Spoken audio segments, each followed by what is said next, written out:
টানা ৫ ঘন্টা অবরোধের পর সায়েন্স ল্যাব মোড় ছেড়েছে কোটা আন্দোলনকারী শিক্ষার্থীরা। এর আগে দুপুর ২টা থেকে সরকারি চাকরিতে কোটা প্রথা বাতিলের দাবিতে রাজধানীর সায়েন্স ল্যাব মোড় অবরোধ করে রাখেন আন্দোলনকারী শিক্ষার্থীরা। পরে সন্ধ্যা ৭টার দিকে তারা আজকের মতো অবরোধ কর্মসূচি শেষ করেন।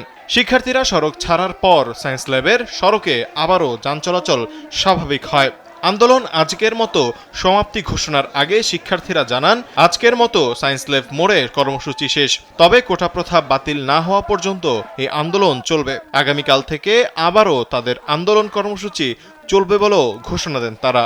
এর আগে দুপুর ২টার দিকে নীলক্ষেত থেকে মিছিল নিয়ে সায়েন্স ল্যাবরেটরি মোড়ে অবস্থান নেন তারা। স্যান্ডেলিনা সো, রূপচর্চায় আভিজাত্য।